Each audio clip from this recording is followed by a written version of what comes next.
ముందుగా శ్రీ శ్రీ ముందుగా శ్రీ సద్గురు సాయినాథ్ మహారాజ్‌కి నా ఆత్మ ప్రణామాలు తెలియజేసుకుంటున్నాను. ముందుగా పితామహ పత్రిజీ గారికి నా ఆత్మ ప్రణామాలు.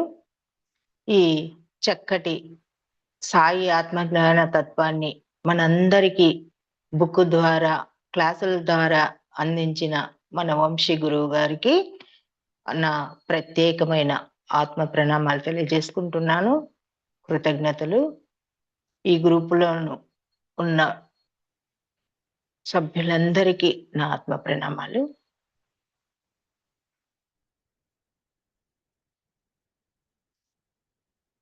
మరి ఈరోజు నేను సాయి ఆత్మజ్ఞాన తత్వంలో నుంచి ఏకాదశ సూత్రాల్లోంచి ఫస్ట్ ఏకాదశ సూత్రాన్ని మనందరం కూడా తెలుసుకోవాలనే ఉద్దేశంతో ఈ యొక్క క్లాసును తీసుకుంటున్నాను.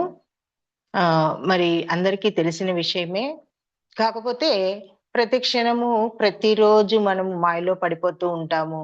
మరి ఇటువంటి అద్భుతమైన జ్ఞానాన్ని మనం తెలుసుకుంటూ ఉంటే మన యొక్క మాయను తొలగించుకుంటూ మనం చెక్ చేసుకుంటూ ముందుకెళ్తామనే ఉద్దేశంతో మరొక్కసారి గుర్తు చేసుకుందాము. ముందుగా షిరిడి సాయిబాబా మనకు ఒక వ్యక్తిగా వచ్చి శక్తిగా మారాడు అనే దాంట్లో ఎటువంటి సందేహం అయితే లేదు, మనందరికీ తెలుసు. అయితే బాబా ఏమైతే చెప్పారో ఈ లోకానికి, అంటే ఎక్కువగా ఏం చెప్పారు? ఆత్మతత్వాన్నే ఈ లోకానికి బోధించారు. ఆయన ఉన్నన్ని రోజులు కూడా ఆత్మతత్వాన్ని, ఎటువంటి వైదికాచారాలు కానీ ఎటువంటి ప్రబోధాలు కానీ ప్రకటించేవారు కాదు. అంటే ఆ యజ్ఞాలు చేయండి, ఈ ఆ, ఈ పూజలు చేయండి, అలాంటివేమి చెప్పేవారు కాదు. వచ్చిన వారందరికీ ఏం చేసేవారు? చక్కటి ఆహారం, ధ్యానం, సత్సంగం ఇలాంటివి అలవాటు చేసేవారు ఆయన. అయితే ఇది రాను రాను ఏమైందంటే ఆ తత్వం అంతా మరుగున పడిపోయి ఒక హిందూ దేవుడిగా మార్చి అన్నాభిషేకాలు, రుద్రాభిషేకాలు ఇవన్నీ చేపడుతున్నారనమాట. సో ఇలాంటివన్నీ కాదు. మనం తెలుసుకోవాల్సింది ఏంటి? ఆత్మజ్ఞానాన్ని. ఆ ఆత్మజ్ఞానాన్ని తెలుసుకుంటే మరి మనం ఎంతో ఎదగచ్చు అనే ఉద్దేశంతో పత్రిజీ గురువు గారు మన గురువు గారికి, వంశీ గురువు గారికి ఈ సందేశం ఇచ్చారట. ఆత్మజ్ఞానం తత్వాన్ని మరుగున పడిపోయింది, అది మనము తెలియజేయాలి అనే ఉద్దేశంతో వంశీ సారు ఈ ఆత్మజ్ఞాన తత్వాన్ని బుక్ రూపంలోను, క్లాసెస్ రూపంలోను మనకు అందించారు. మరొక్కసారి వంశీ గురువు గారికి కృతజ్ఞతలు తెలియజేసుకుందాం. అదే కాదు, సాయి మందిరాలకు వెళ్ళి మన వంశీ గురువు గారు ఏం చేశారు? శాకాహారులుగా ఎంతో మందిని శాకాహారులుగా మార్చారట. ఎంత అద్భుతం కదా అది. మరి కృతజ్ఞతలు ఖచ్చితంగా మనం తెలుపుకోవాలి సార్కి. మరి షిరిడి సాయి తన తత్వాన్ని ఏదైతే చెప్పదలుచుకున్నారో ఆ వివిధ సందర్భాల్లో వివిధ వ్యక్తులతో మాట్లాడిన మాటలను కొటేషన్స్ రూపంలో మనకు అందించారు. వాటినే ఏకాదశ సూత్రాలు అంటున్నాం మనం ఇప్పుడు. మీరు బాబా టెంపుల్ కి వెళ్ళి చూడండి, అక్కడ ఒక నోటీస్ బోర్డులో ఒక గోడకు కానీ లేదా ఒక నోటీస్ బోర్డు పెట్టి ఉంటారు, రాసి పెట్టి ఉంటారు ఈ సూత్రాలన్నీ. మనం చూస్తూనే ఉంటాం, కానీ మనం ఏం చేస్తుంటాం? ఆ బోర్డులో చదివేసి అలా వస్తూ ఉంటాం. అది ఒక అలంకరణగా మారిపోయింది. అందులో ఉండే అంతర్గత జ్ఞానాన్ని మనము నిగూఢ రహస్యాన్ని తెలుసుకోలేక అలా వదిలేసి వస్తూ ఉంటాము అనేది ఇక్కడ మనము అలా చేస్తున్నాం కదా. ఆ తత్వాన్ని మనం పట్టుకోవాలి అంటే ఈ 11 సూత్రాలను మనము ఖచ్చితంగా అందులో ఉన్న రహస్య నిగూఢాన్ని మనము తెలుసుకోవాలి అనే ఉద్దేశంతో మనకు సారు చక్కగా జ్ఞానాన్ని తెలియజేశారు.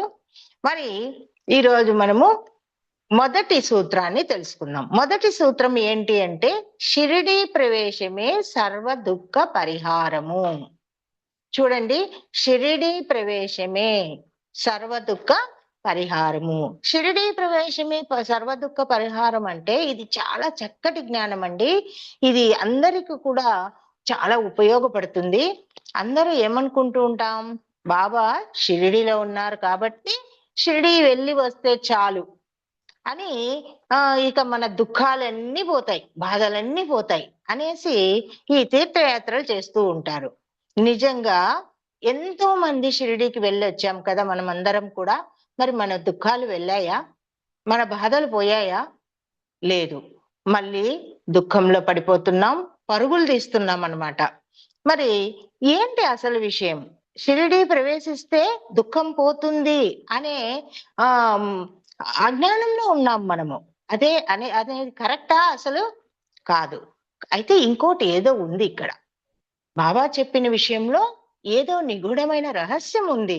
అది తెలుసుకోవాలి, అది పట్టుకోవాలి. ఎందుకంటే యోగులు చెప్పే మాటలు అంత ఈజీగా అర్థం కావు, చాలా జాగ్రత్తగా అర్థం చేసుకోవాలి. మరి షిరిడీ ప్రవేశం అంటే ఏంటి? ఇక్కడ మనం ముఖ్యంగా గుర్తు పెట్టుకోవాల్సిన ఒకే ఒక పదం ప్రవేశము.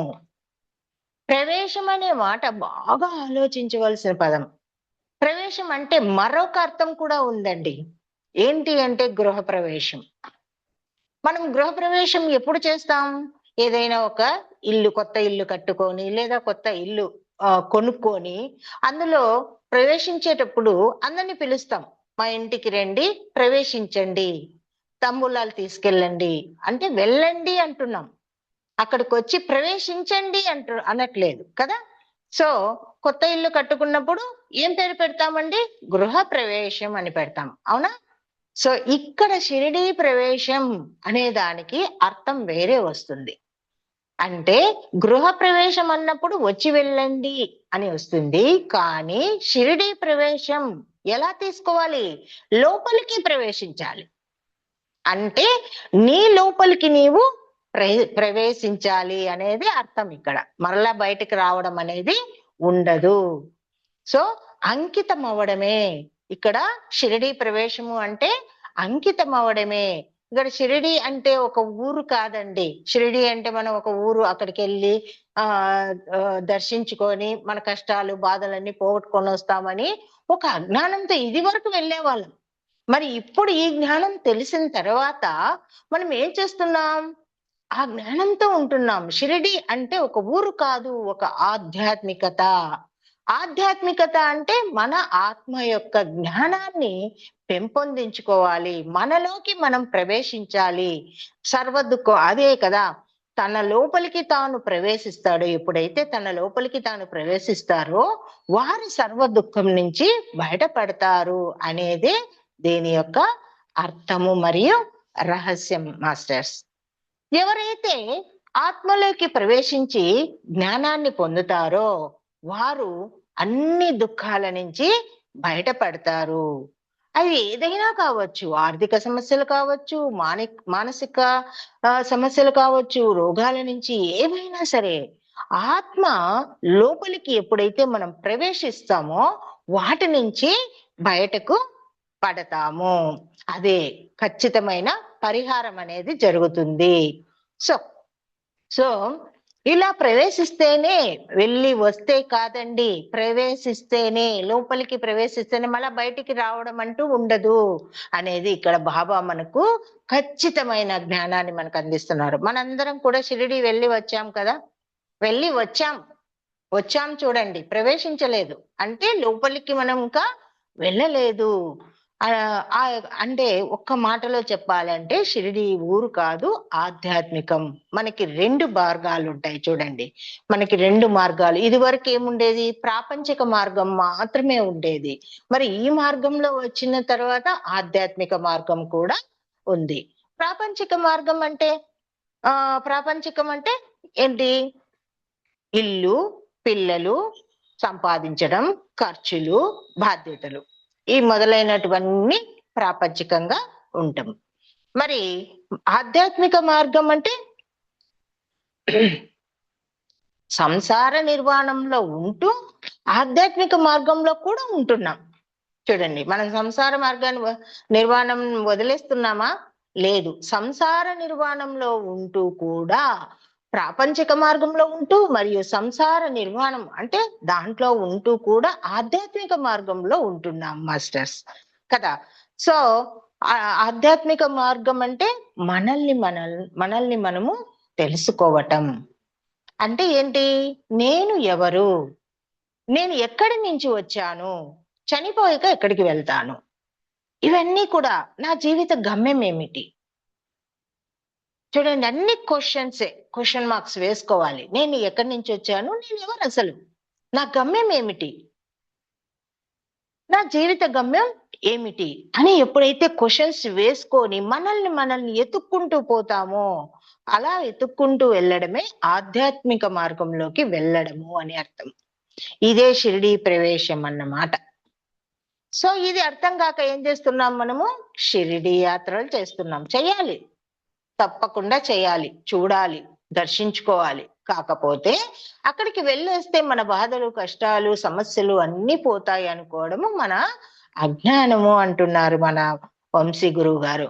సో ఇది ఎక్కడ వేసిన గొంగలి అక్కడే అన్నట్లే ఉంటుంది. ఇలాంటి ఉద్దేశంతో మనం వెళ్ళి అక్కడ బాబాను దర్శించుకుంటే మాత్రం మనము ఎక్కడ ఉండే బాధలు అక్కడే ఉంటాయి, ఎప్పుడు దుఃఖాలే ఉంటాయి, అవి వెళ్ళవన్నమాట. దీనికి గాను కవి వేమన గారు ఏం చెప్పారో చూడండి. తీర్థయాత్రలనుచు తెలివి మాలి, తెలివిలోని గురుని తెంపార చూడరా, నరుడు జాగారము నటించుచుండును, విశ్వదాభిరామ వినురవేమ అన్నారు. చూడండి, తీర్థయాత్రలంటూ తెలివి తక్కువగా తిరగొద్దు, ఎరుకతో ఉండి గురువుని సంపాదించుకో. అంతే కదా, మనం తెలుసుకునేది కూడా ఇప్పుడు అదే. తెలివి తక్కువగా తీర్థయాత్రలు అంటే వెళ్ళొద్దు, వెళ్ళాలి, దర్శించుకోవాలి, చూడాలి. ఒక మనశ్శాంతి కోసం, మన యొక్క చేంజ్ కోసం వెళ్ళాలి. అంతేకాని అక్కడికి వెళ్తే నా సమస్యలు పోతాయి, నా కష్టాలన్నీ పోతాయి అనేటువంటి స్థితిలో అయితే వెళ్ళకండి. అది తెలివి తక్కువతనము అంటున్నారు. ఎక్కడ ఎరుకతో ఉండాలా, అవేర్నెస్ తో ఉండి ఒక గురువుని సంపాదించుకో, ఆ గురువు చూపిన మార్గాన్ని పట్టుకో, ఆ మార్గంలో నడవండి అని ఈ పద్యం ద్వారా మనకు వేమన గారు చక్కగా వివరించారండి. అదే విధంగా సాయి మాటల్లో ధర్మం కూడా గమనించాలి మనం. సో పరమ యోగులు చెప్పిన మాటలు అంతరార్థాన్ని జాగ్రత్తగా అర్థం చేసుకోవాలి. మన సార్ కూడా చెప్తూ ఉంటారు, మహాత్ములు పైకి కనిపించే రూపం ఒకటైతే లోపల కనిపించే తత్వం వేరుగా ఉంటుందని చెప్తారు కదా. కాబట్టి బాబా చెప్పిన ప్రతి మాటలో ఒక గొప్ప సూక్తి, ధర్మం, నీతి ఇవన్నీ కూడా ఉన్నాయి. అయితే ప్రతి మాటను లోతుగా తరచి చూడాలి.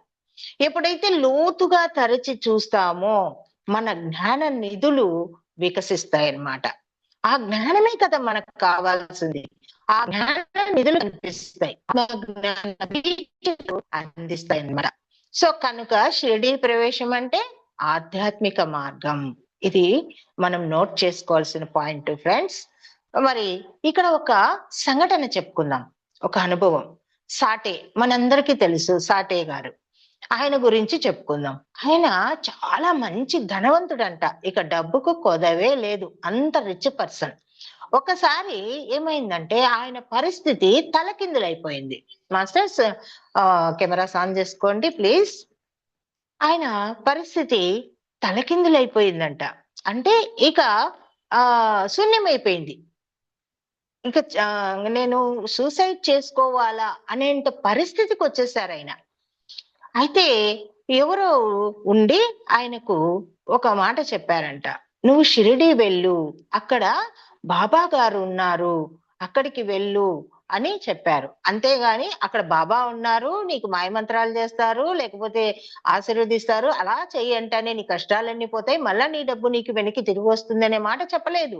అక్కడ బాబా గారు ఉన్నారు, నీ గైడ్ చేస్తారు, నిన్ను మారుస్తారు, నీ మనసు, నీ యొక్క ఆత్మ జ్ఞానాన్ని పెంచుతారు అనేటువంటి మాటలు చెప్తూనే సాటే గారు ఏం చేశారంటే చక్కగా షిరిడీకి వెళ్ళారు. వెళ్ళి అక్కడికి వెళ్ళి అడిగాడా, బాబా నేను నీ దగ్గరికి వచ్చాను, నిన్నే నమ్ముకొని వచ్చాను, నాకు నా పోయిన ధనమంతా తీసుకొచ్చి ఇవ్వు, నాకు మంచి చెయ్యి, ఇలా అడిగాడా? లేదట. బాబా ఏమి చేస్తే అదే చేసేవారు. బాబా ఏమి ఎక్కువగా ఏం చేసేవారు? ధ్యానం చేసేవారు. మౌనంగా ఉండేవారు. అయితే ఈతను కూడా ఈ సాటే గారు కూడా ఏం చేశారు? బాబా చు ఆ మార్గంలోనే నడిచారట. బాబా ధ్యానం చేస్తే ఎన్ని గంటలైతే ధ్యానం చేస్తారో, సాటే గారు కూడా అన్ని గంటలు ధ్యానం చేసేవారట. ఎంత మౌనంగా బాబా అయితే ఉండేవారో, ఈయన కూడా అదే మౌనాన్ని పాటించారంట. అంటే ఆ గురువు యొక్క నడవడికలో, ఆ మార్గంలో నడిచారనమాట ఆయన కూడా. అంతే కదండీ! కాకపోతే నేను షిరిడీకి వెళ్లి ఇక్కడ పోయిన ధనాన్ని అక్కడ సంపాదించుకుంటాను బాబా యొక్క అనుగ్రహంతో అని వెళ్ళలేదు. నిష్కల్మషమైన మనసుతో వెళ్ళాడు. అయితే ఆయన కూడా ఆ విధంగా బాబా ఏదైతే చేశారో అదే విధంగా చేశాడు. అలా 2, 3 నెలలకంతా అతనిలో ఉన్న మాయంతా ఏంటి ఆ మాయ? నాకు డబ్బే సర్వస్వం. నేను డబ్బు సంపాదించాలని పరుగులు తీశాడు. సో, అయితే ఈ 2, 3 నెలల్లో ఈ ధ్యానం చేయడం వల్ల, సాయిబాబా యొక్క మార్గంలో నడవడం వల్ల ఏమైంది? అతనిలో ఉన్న మాయంతా తొలగిపోయిందట. చూడండి. అంటే ఆయనకు తత్వం బోధపడింది. ఏంటి ఆ తత్వం? I'm not body. I'm a soul. నేను శరీరాన్ని కాదు, నేను ఆత్మను అనేది తెలుసుకున్నారు. నేను ఈ భూలోకంకు నేను డబ్బు సంపాదించాలి, బాగా జలసాలు చేయాలి అలాంటి తత్వాన్ని అంతా వదిలేసి, ఈ భూలోకంకు ఒక పని మీద నేను వచ్చాను. బాగా సంపాదించి సంసారం, భార్య, పిల్లలు అనే దానికి రాలేదు. ఏదో కార్యం సాధించాలి. నా నా వలన ఏదో జరగాలి. అది నేను తెలుసుకోవాలి అనే తపనతో ఆయన చక్కగా ధ్యానం చేసి ఆయన యొక్క ఆత్మ జ్ఞానాన్ని పెంచుకున్నారు.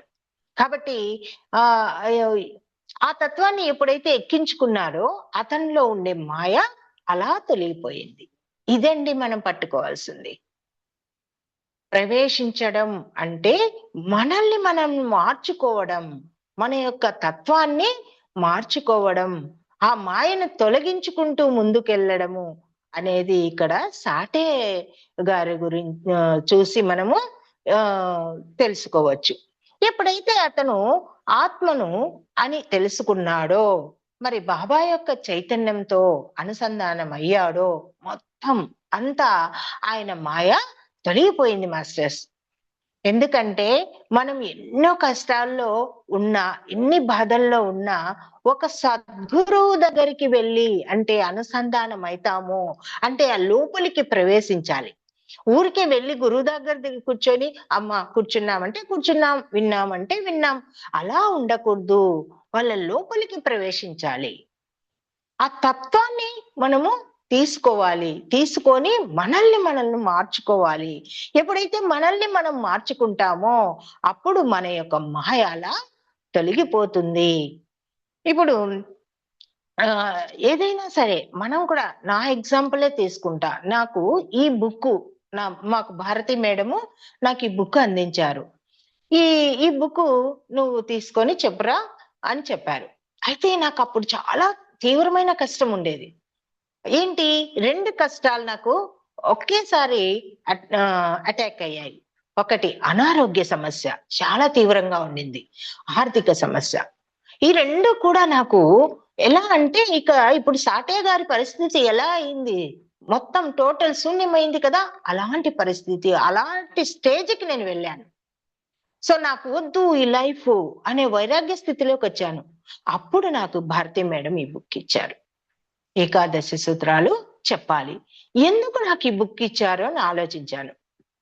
అంటే ఏదో తెలుసుకోవాలి నేను. ఆ జ్ఞానం ఏదో పట్టుకోవాలి. అప్పుడే కదా నేను ఎందుకొచ్చాను? నా వలన ఏమి జరగాలి? నేను ఇతరులకు ఏమి చేయగలుగుతాను? అని ఇందులోనే పడి కొట్టుమిట్టాడకుండా నేను ఆలోచించాను. ఆలోచించి ఏదైతే ఏమైంది? అనారోగ్య సమస్య పక్కన పెట్టేశాను. ఆర్థిక సమస్య పక్కన పెట్టేశాను. పెట్టేసి ఏం చేశాను? బుక్ తీసా. బుక్ తీసి ఎప్పుడైతే రాయడం నేనన్ని నోట్ చేసుకుంటాను మాస్టర్స్. సార్ చెప్పిన క్లాసెస్ నుంచి ప్లస్ బుక్ నుంచి కొన్ని పాయింట్స్ తీసుకొని నేను నోట్ చేసుకొని ఆ తర్వాత క్లాస్‌కి వస్తానన్నమాట. సో అలాగా నేను ఈ పరిస్థితులన్నీ పక్కన పెట్టేసి ఈ బుక్ రాయడం అనేది జరిగింది. అప్పుడు నేను కూడా తెలుసుకున్నాను మాస్టర్స్. అంతవరకు కూడా నాకు ఆ జ్ఞానం తెలీదు. షిరిడీ అంటే ఒక క్షేత్రం. అక్కడ బాబా ఉన్నారు. అక్కడికెళ్తే మనకు అన్ని కష్టాలు పోతాయి అనే తత్వంలో నేను కూడా ఉన్నాను. ఎప్పుడైతే ఈ బుక్కు తీసి నేను ఆ జ్ఞానాన్ని తెలుసుకున్నానో, అప్పుడు నన్ను నేను మార్చుకుంటూ, నా మాయను తొలగించుకుంటూ ఉన్నాను. తొలగించుకుంటూ ఉన్నానన్నమాట. అది అంత ఈజీ కాదు. కాబట్టి ఎప్పుడు కూడా మనం బాధల్లో ఉన్నాము అనేసి మనం చేయవలసిన పనిని పక్కన పెట్టకూడదు. మన పనిని మనం చేస్తూ ఉంటే భగవంతుడు మనకు ఏది కావాలో, ఏది ఎప్పుడు ఇవ్వాలో అప్పుడు ఇస్తూ ఉంటారు. ఎప్పుడు మనం ధర్మ మార్గంలో ఉండాలి. ప్రతి జీవి పట్ల కరుణాతత్వంతో ఉండాలి. శాకాహారంగా ఉండాలి. మరికొందరిని మార్చడానికి కూడా మనం ప్రయత్నించాలి. అప్పుడే మనకు భగవంతుడి యొక్క అనుగ్రహం దొరుకుతుంది అనేది నేను చక్కగా పట్టుకున్నాను మాస్టర్స్. సో ఇలా మనము ఎప్పుడు కూడా ఆ దుఃఖంలో ఉండి మాయలో ఉండకూడదు. మనకు పత్రిజీ గురువు గారు దగ్గరికి చాలా మంది పిరమిడ్ మాస్టర్స్ ఎంతో మంది వెళ్తూ ఉంటారు. అవసాన దశలో అంటే చివరి దశలో వెళ్తూ ఉంటారు. నా జీవితం అంతా తలకిందులైపోయింది, ఇక శూన్యం, ఇంకా నా జీవితం లేదు అనేటువంటి స్థితిలో వెళ్తూ ఉంటారట.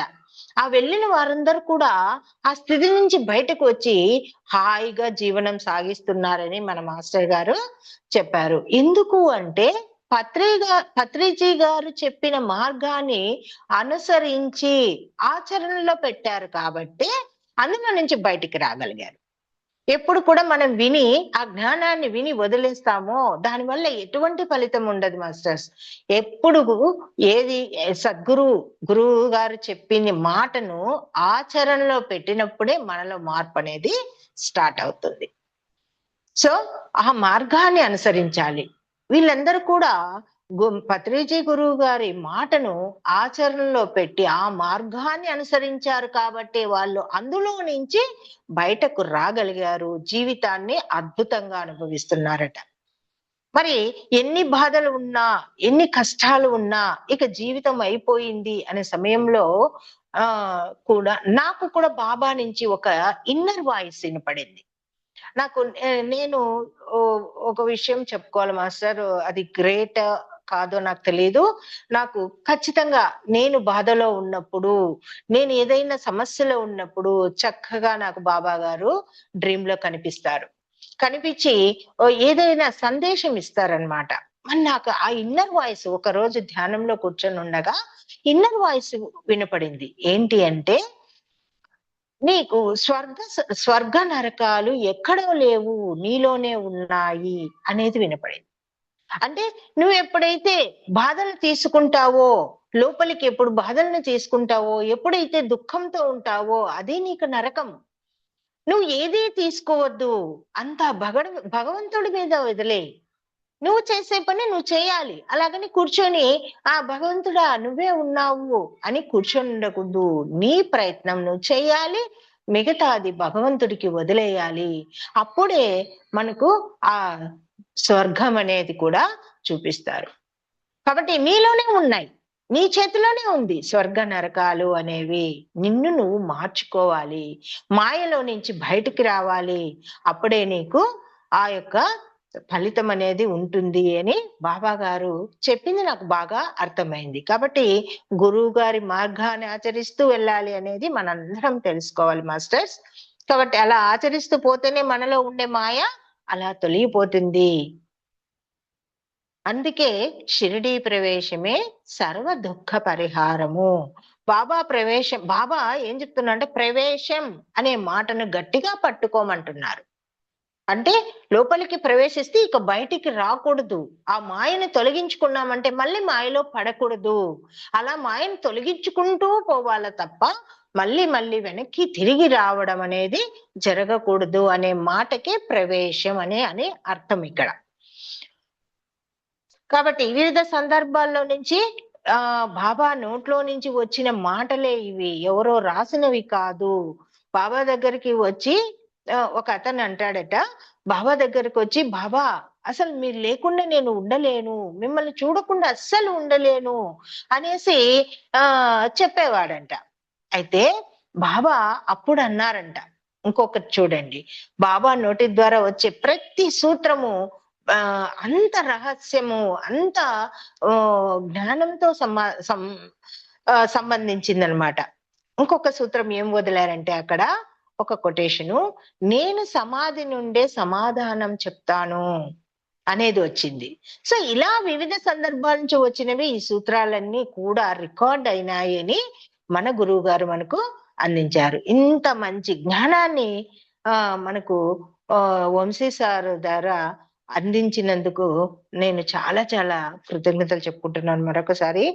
ప్రాపంచిక మార్గం నుంచి ఆధ్యాత్మిక మార్గంలోకి వచ్చి తత్వంను, జ్ఞానాన్ని సంపాదించుకొని మాయా ప్రపంచంలో నుంచి బయటపడమని ఆయన యొక్క మాటలకు అర్థము.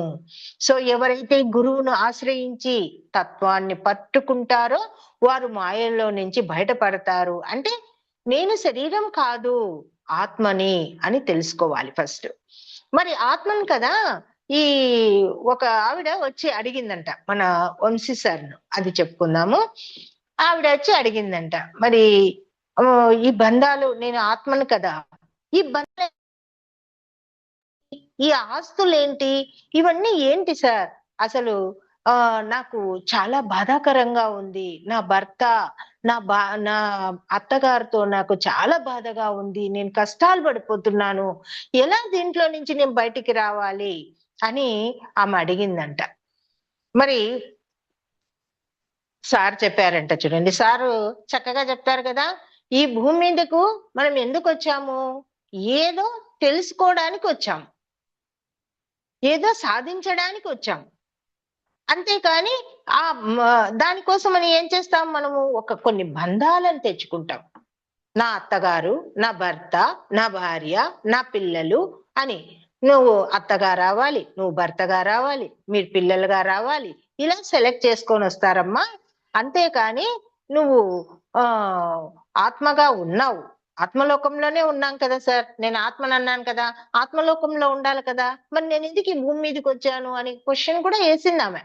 అప్పుడు చెప్పారు సార్, మీరు ఆత్మలోకంలోనే ఉన్నావు, కాకపోతే నీకు బోరు కొట్టి మళ్ళీ ఆ ఆత్మకు ఒక శరీరాన్ని జోడించుకొని కొన్ని బంధాలను తీసుకొని వచ్చావమ్మా.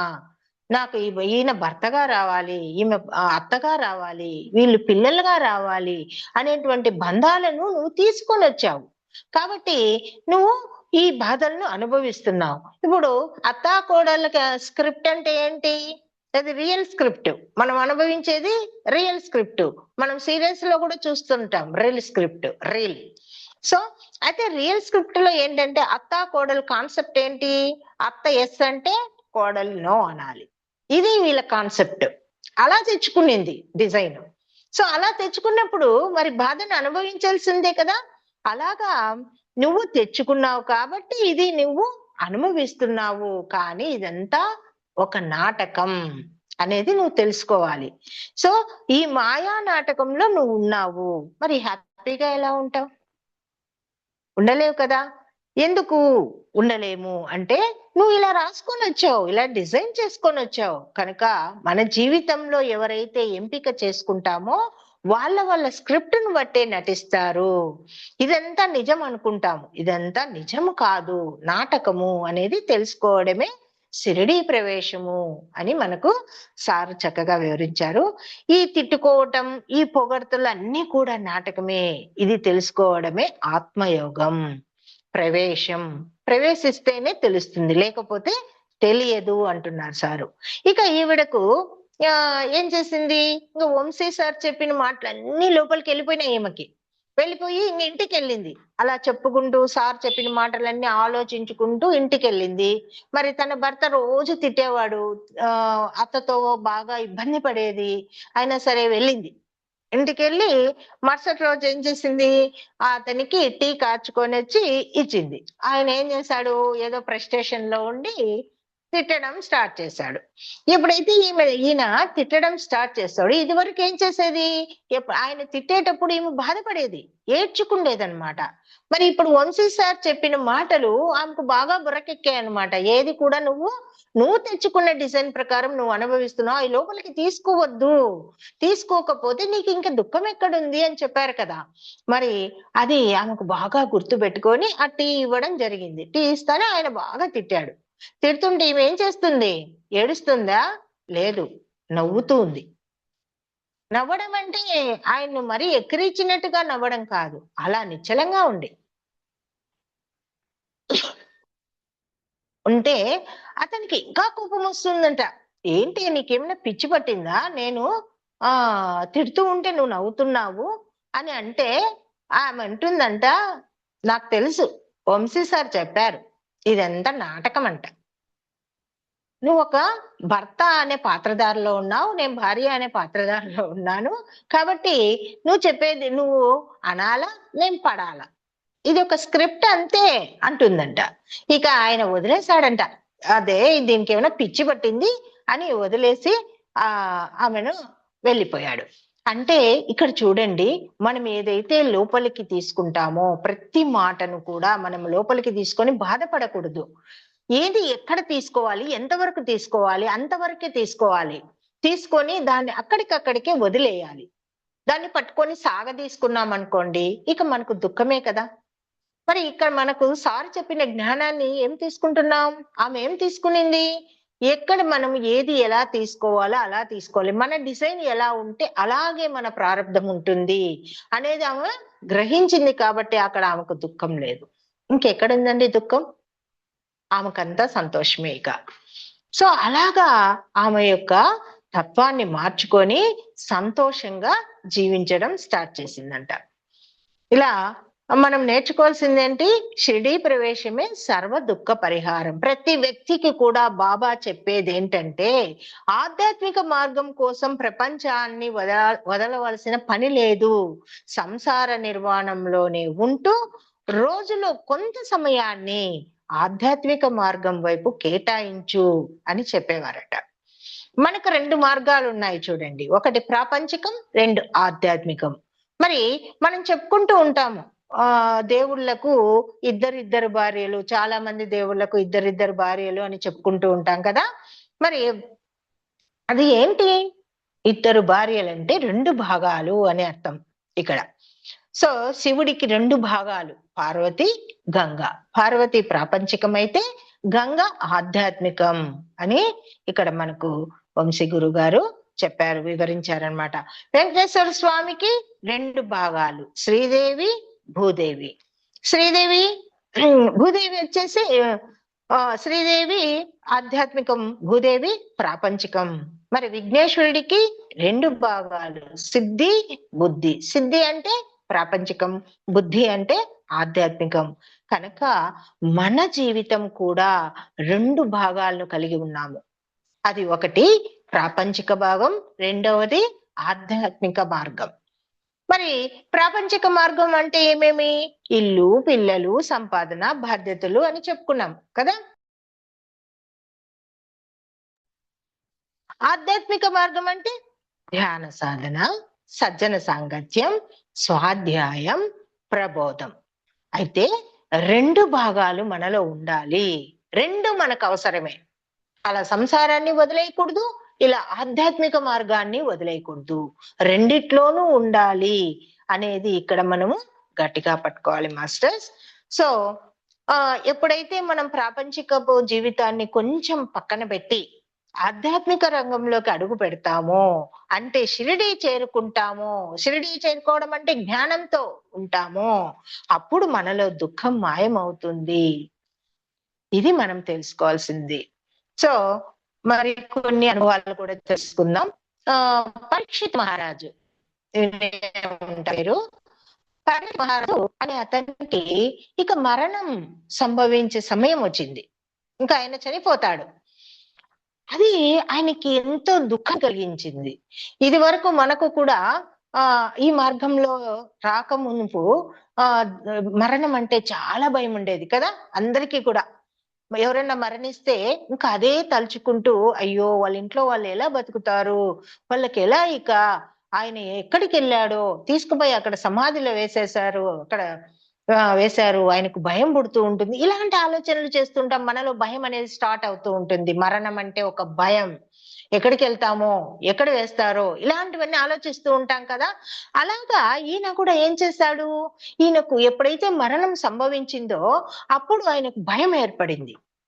ఎందుకు ఆ భయము అంటే ఆయన ప్రాపంచిక వాసనలో ఉన్నాడు కనుక అతనికి మృత్యు భయం వెంటాడుతుంది. అప్పుడు ఆయనకు ఒక శుకయోగి అనే మహర్షి వచ్చి అతన్ని ప్రాపంచకంలో నుంచి ఆధ్యాత్మిక మార్గం వైపు మళ్ళిస్తాడనమాట.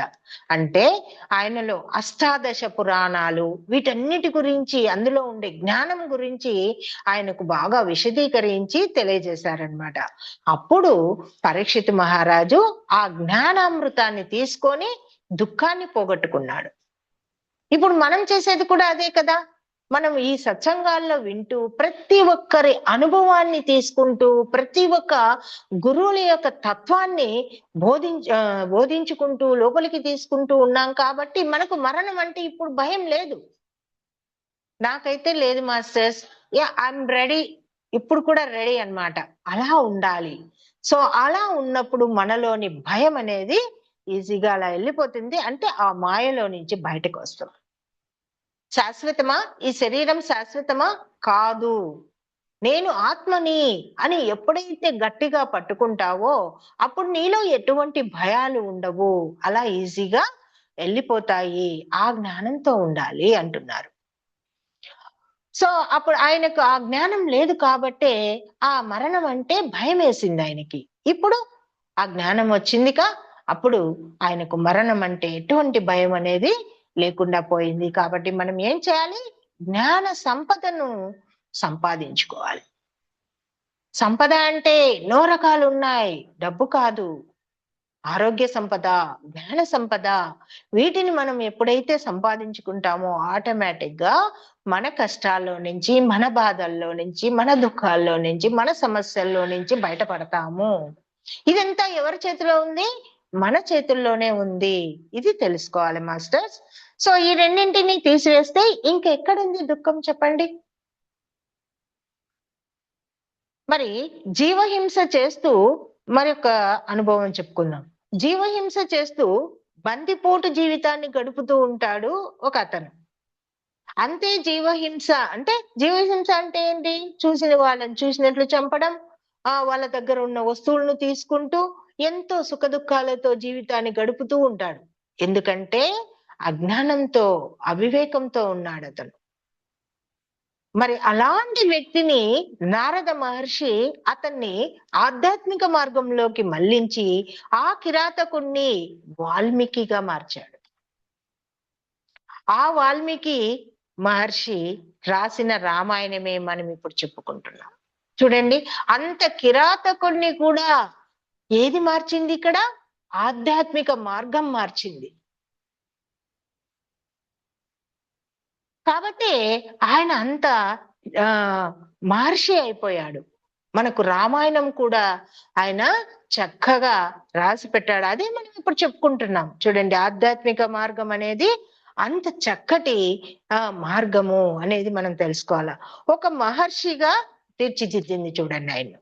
అంటే ఈ మార్గంలోకి వచ్చిన ప్రతి ఒక్కరూ సాత్విక లక్షణాలతో ఉంటారు అనేది తెలుసుకోవాలి. ప్రేమతత్వంతో ఉంటారు. అలా మారిపోతారు. ఎప్పుడైతే ప్రేమతత్వము, సాత్విక లక్షణాలు అలవర్చుకుంటామో మనలో మార్పు స్టార్ట్ అవుతుంది. సో వీళ్ళిద్దరిని కూడా మనము ఆదర్శంగా తీసుకోవచ్చు. ఎవరు? పరీక్షిత్ మహారాజు మరణం అంటే భయము అనే దాంట్లో నుంచి బయటపడ్డారు. ఎప్పుడు? ఆధ్యాత్మిక మార్గంలోకి వచ్చి ఆ జ్ఞానంతో ఉన్నారు కాబట్టి ఆయన అలా బయటపడ్డారు.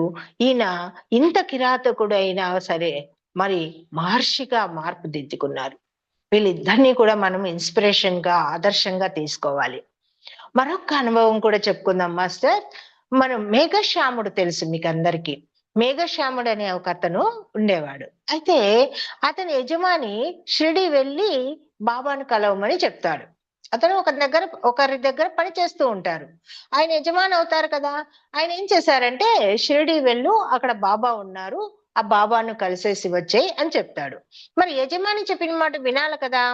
ఈయన ఒక బ్రాహ్మణుడు అన్నమాట.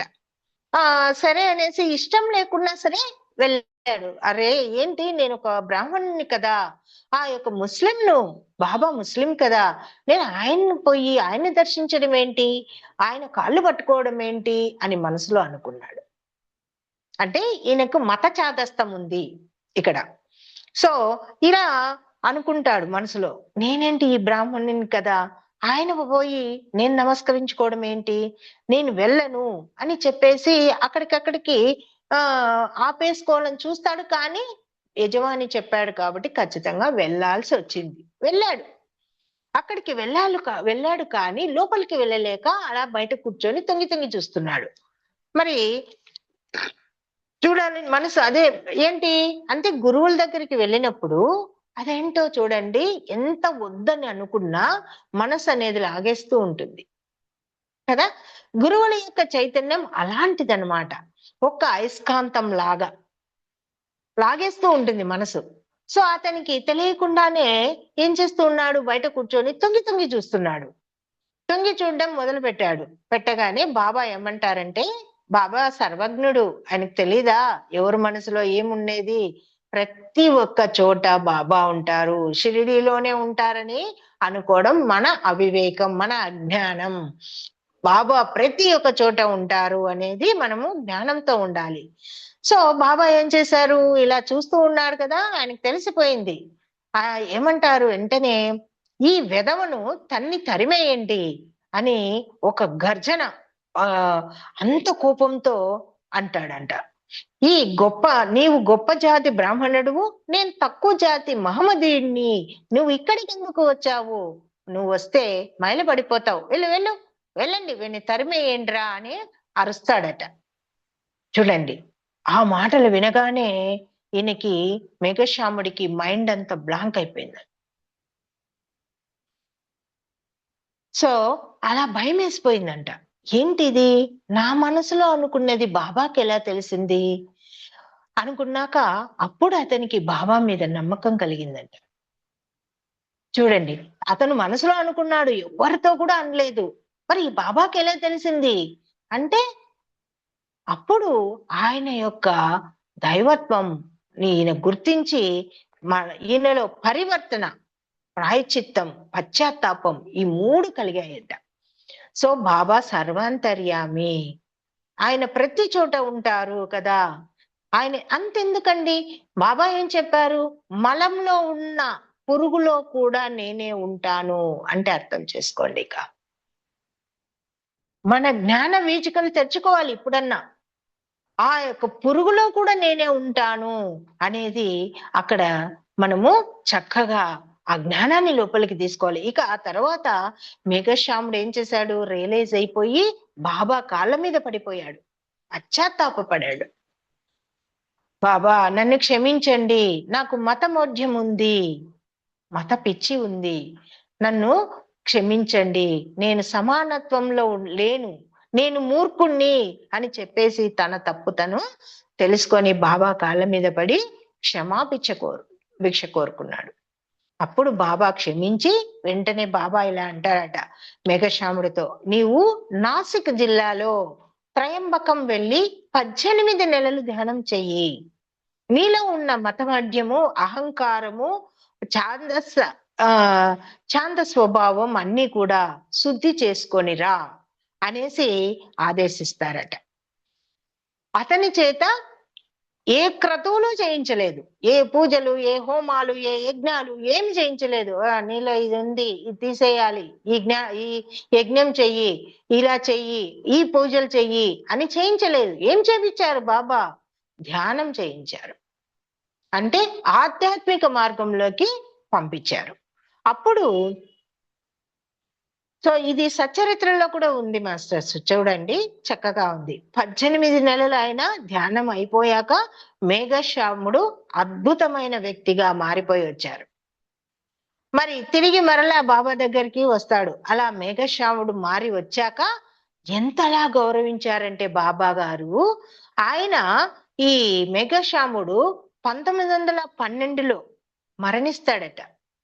మరణించినప్పుడు ఈ మరణం అప్పుడు బాబా ఏం చేశారు, ఆయనకి ఆ బంధువులు ఎలాగైతే కర్మకాండలు చేస్తారో చనిపోయిన తర్వాత, అలాగ బాబా చేశారట. ఈయనకి ఎంత అదృష్టవంతుడండి మేఘశ్యాముడు, బాబానే స్వయంగా కర్మకాండలు చేస్తారు. అలా బాబా దగ్గరుండి దహన సంస్కారాలు జరిపించారంట. సో ఇక్కడ మనం ఒక విషయం గుర్తించాలి. మేఘశ్యాముడి దగ్గర నుంచి మనలో ఉన్న అహంకారాన్ని, మతాన్ని, కులపిచ్చిని, మనలో ఉన్న మూర్ఖత్వాన్ని, మనలో ఉన్న చెత్తని ఎవరు తీసివేయాలండి? మనమే తీసివేసుకోవాలి. మనలో ఉన్న అజ్ఞాన వీచికలు, మనలో ఉన్న చెత్తని, మనలో ఉన్న మూర్ఖత్వాన్ని, మనలో ఉన్న అహంకారాన్ని మనమే తొలగించుకోవాలి అనేది ఇక్కడ పట్టుకోవాలి మనం.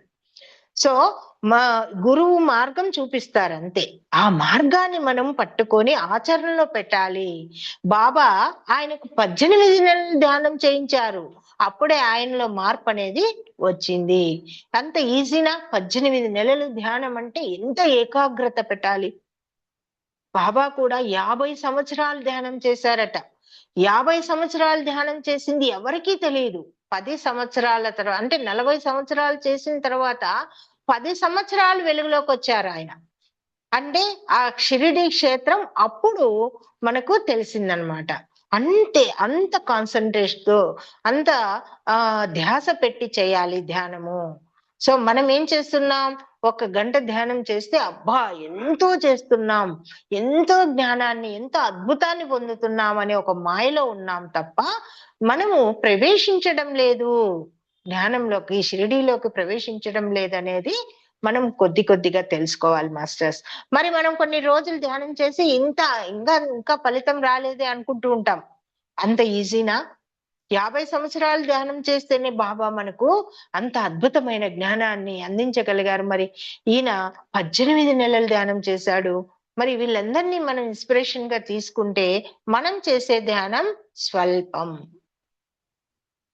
దానికే మనము ఫలితాన్ని ఆశించకూడదు. ఎంతో చేయాలి, ఏదో తెలుసుకోవాలి, ఇంకా జ్ఞానంతో ఉండాలి అనేది మనం ఎప్పుడైతే పట్టుకుంటామో అప్పుడే మనము అద్భుతంగా ముందుకెళ్తాం మాస్టర్స్. సో అర్హులమవుతాం, షిరిడి వెళ్ళడానికి అర్హులమవుతాము. కనుక మనం బాగా అర్థం చేసుకోవాల్సింది ఏంటి అంటే, మేఘశ్యాముడు ఎలాగైతే 18 నెలలు ధ్యానం చేసి, అంటే బాబాలో ప్రవేశించి తనను మార్చుకున్నాడు. తనను ఎప్పుడు మార్చుకున్నాడో అప్పుడు సాయి తనను అక్కున చేర్చుకున్నాడు. ఇదండి మనం పట్టుకోవాల్సింది. సో చూడండి, షిరిడి వెళ్ళి ఆయనకు అక్కడ ఆయన వాడిన వస్తువులు, కప్నీలు టచ్ చేసి ఒక అదృష్టంగా భావిస్తూ ఉంటాం మనం.